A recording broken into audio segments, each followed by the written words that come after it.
Merci de nous rejoindre pour ce dernier numéro de cette semaine. Au sommet de cette édition, le président du Faso, le capitaine Ibrahim Traoré, a procédé hier jeudi à la remise d'un important lot d'équipements et d'intrants d'une valeur de plus de 104 milliards de francs CFA au profit des acteurs agricoles. Voici pour le sommet donc de ce journal. Fidèles téléspectateurs, bonsoir. Merci de nous rejoindre à de l'appétit pour vous qui êtes à table. En ce jour à Bobo Dioulasso, le président du Faso, chef de l'État, le capitaine Ibrahim Traoré, a procédé hier jeudi à la remise d'un important lot d'équipements et d'intrants agro-pastoral au profit des acteurs du secteur rural.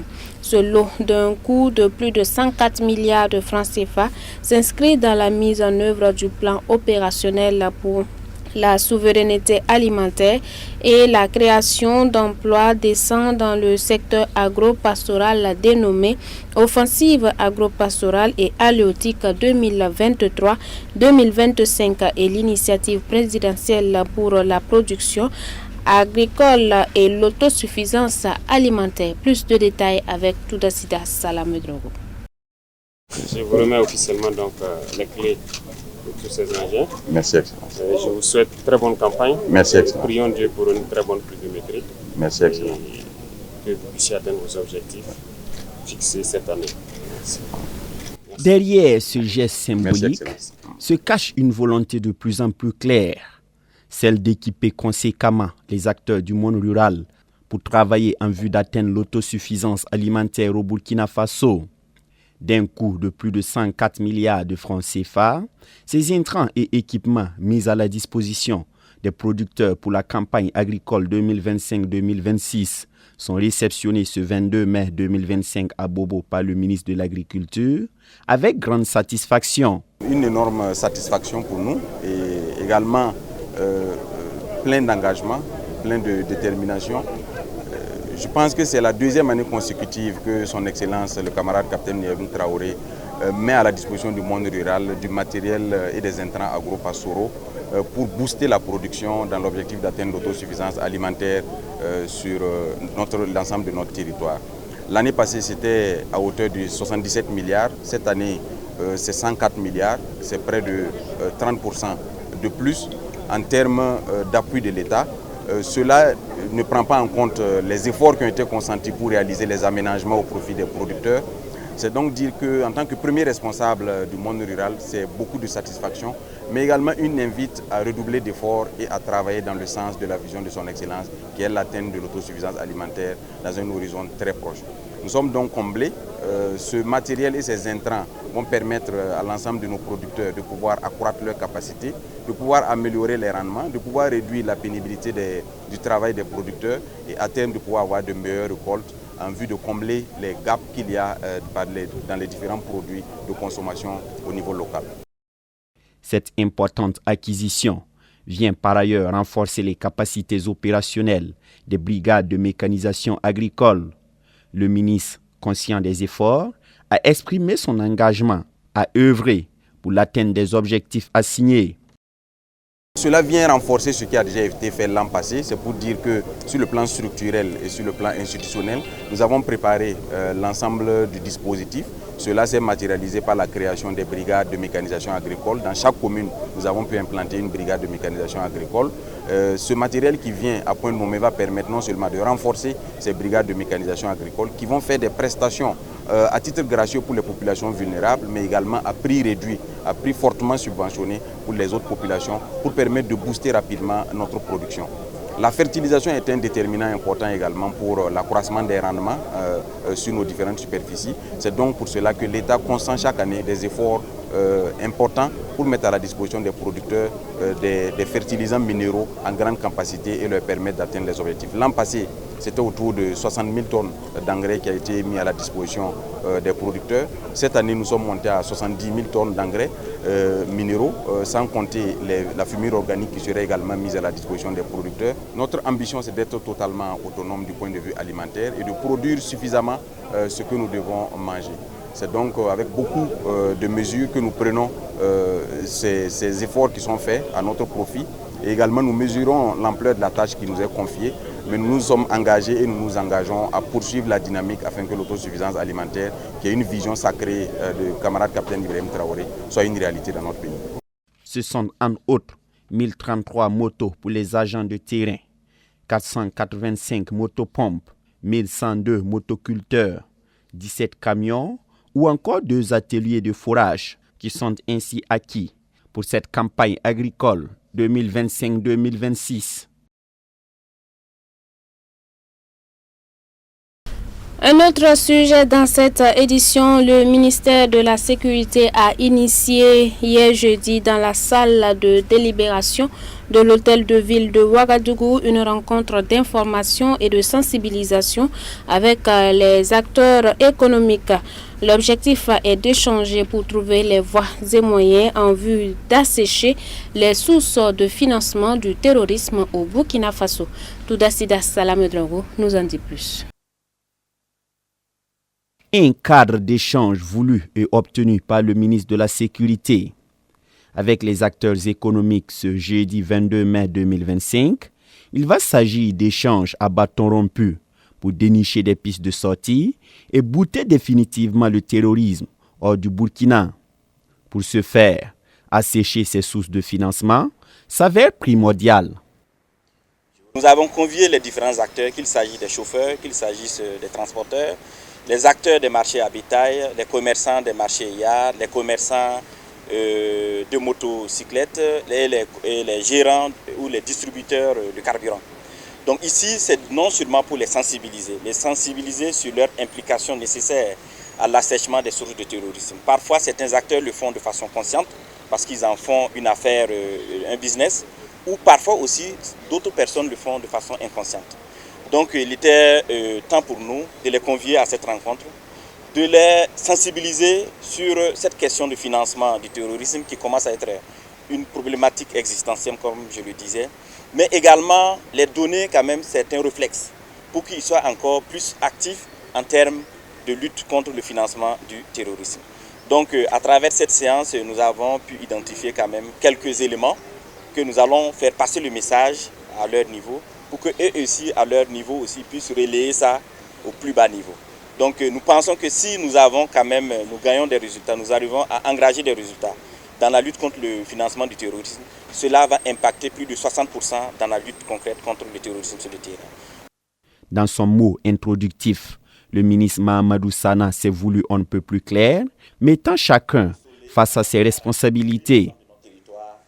Il n'est plus question pour nous aujourd'hui que certains Burkinabés parlent d'affaires ou parlent de business sur la vie de certains Burkinabés, de façon consciente ou de façon inconsciente. Il va de soi que nous tous, nous soyons engagés et avec la même détermination et le même engagement. Je puisse vous rassurer que le financement du terrorisme n'est pas moins dangereux que les actes terroristes. Vous avez beau déployer tous vos moyens, détruire les plots logistiques, ils vont encore se réapprovisionner. Vous avez beau détruire des motos, ils vont racheter ces motos. Vous avez beau détruire leurs vivres, ils vont repartir se réapprovisionner. Vous comprenez par là que si on n'agit pas en amont pour mettre fin à ce financement, pour assécher ces sources de financement, nous ferons un pas en avant, mais un autre pas en arrière. Cette rencontre d'échange s'inscrit en outre dans le contrat d'objectifs 2025 du ministère de la Sécurité. Le ministre a exprimé sa volonté de venir à bout de l'hydre terroriste dans les plus brefs délais, engageant ainsi l'implication des acteurs économiques. Et le dernier élément de ce journal, les faiseurs de paix, c'est le nom de baptême de la 45e promotion de l'école de formation biblique et agricole de Banakeledaka. La cérémonie de remise des diplômes aux lauréats de cette promotion a eu lieu le week-end dernier en présence du président du Conseil général de l'Église des Assemblées de Dieu du Burkina Faso et autres personnalités administratives et religieuses. Habibala Bourema et Xavier Ouedraogo pour le reportage. La paix constitue un sujet de prière, de recherche et de préoccupation des hommes depuis la nuit des temps.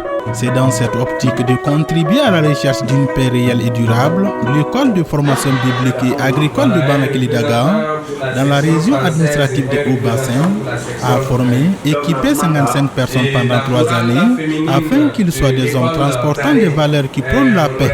Ils se font appeler les faiseurs de paix. Les lauréats de la 45e promotion de l'école de formation biblique et agricole de Banakili-Daga ont reçu leur parchemin de fin de formation. Je rends grâce à Dieu qui nous a donné ce beau jour, jour mémorable pour la sortie de notre promotion et baptisé les faiseurs de paix. Nous rendons grâce au Seigneur, que le Seigneur, le Dieu de la paix, nous fasse des hommes de paix, à être Seigneur des gens qui vont apporter la paix et dans ce monde qui a soif de paix. Comme le thème nous dit, d'être les hommes de paix. Donc nous sommes les faiseurs de paix et notre prière est que Dieu nous aide à marcher conformément à ce que le verset nous dit. Notre engagement dans l'église est d'encadrer les femmes et les jeunes filles à vraiment méditer la Bible et pouvoir lire la Bible comme il se doit.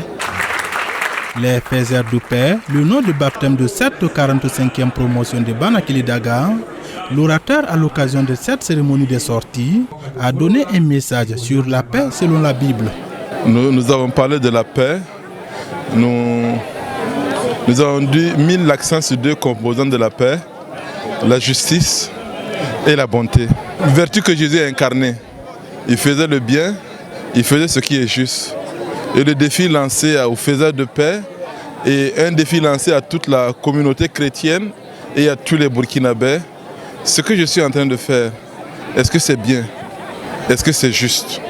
Si j'arrive à concilier ces 2 aspects, je suis dans la paix. Et je pense que le Burkina a besoin de paix, le monde a besoin de paix. C'est un cri de cœur, c'est un monde troublé. Quelquefois, on a l'impression qu'il y a un chevalier rouge là, qui a jeté sa coupe et la paix a été ôtée du monde. On a l'impression que la paix a été ôtée du monde. Mais il y a des faiseurs de paix. La paix est dans nos cœurs, la paix est dans nos églises, la paix est dans nos familles, dans nos églises et la paix sera au Burkina. Le directeur de l'école biblique de Banakili-Daga s'est réjoui pour la bonne volonté des étudiants. Il les appelle toutefois à être des vrais faiseurs de paix. Je suis très satisfait car année après année, les étudiants ont fait preuve d'une bonne volonté d'étudier. Et effectivement, ils ont étudié brillamment et je ne peux qu'être satisfait. Mon conseil, c'est par rapport à leur nom, faiseurs de paix, qu'ils soient des hommes et des femmes qui font la paix, qui sont des artisans de la paix, qui travaillent pour la paix, pour poursuivre la paix, car la paix est la marque du royaume de Dieu. La 45e promotion se sont donnés pour nom faiseurs de paix et cela est tiré de Matthieu 5, le verset 9. Et ce nom a été tiré en tenant compte aussi du contexte. Nous savons que le Burkina Faso vit une situation difficile qui demande la paix et aussi la paix est une nécessité pour l'Église. Donc je pense que c'est ce contexte-là qui a inspiré le soir de ce thème et nous apprécions parce que la Bible nous invite à être des faiseurs de paix. Donc la paix est un devoir pour chaque chrétien. Présent à Banakili-Daga dans le cadre de cette cérémonie de remise des diplômes, le président du Conseil général de l'Église des Assemblées de Dieu du Burkina Faso a donné aux lauréats les recommandations de l'Église nationale. Nous croyons fermement que Dieu parle et Dieu a parlé à son Église pour leur demander que désormais, pour l'agrandissement du royaume de Dieu au sein de l'Église des Assemblées de Dieu, nous avons besoin de marcher sur la parole de Dieu qui est la vérité, la lumière et qui conduit à bon port. Ensuite, il faut que chaque serviteur de Dieu, pour bien diriger, doit être oint de l'Esprit de Dieu Et cet esprit de Dieu, cette puissance qui va amener tout serviteur à suivre la ligne droite que le Seigneur voudrait. Et en dernière position, si nous sommes équipés de l'onction du Saint-Esprit, nous pourrons faire passer le message avec rayonnement de cette parole de Dieu. C'est ce que j'ai voulu faire comprendre aux lauréats. Et ainsi, ils seront des faiseurs de paix, comme leur nom l'indique. Une école d'excellence en matière de formation intégrale au service de l'Église et de la société, l'école de formation biblique et agricole de Banakili-Daga a remercié ses partenaires pour l'accompagnement. À travers son canal de communication dénommé Le Chandelier, l'école de Banakili-Daga a présenté ses différentes réalisations et celles à venir. Il dit et la chose arrive, il ordonne et elle existe. L'Éternel renverse les desseins des nations, il anéantit les projets des peuples. Les desseins de l'Éternel subsistent à toujours et les projets de son cœur de génération en génération, et nous sommes dans les psaumes. Le numéro 33, c'est la fin de cette édition, également la fin de cette semaine. J'ai été ravie de vous tenir en haleine tout au long de ces 5 soirées. Demeurez bénis en Christ Jésus. Yannick Kabouré a réalisé ce journal. Vous nous avez reçus depuis Zabré. Bonsoir à vous, demeurez bénis. Excellent week-end.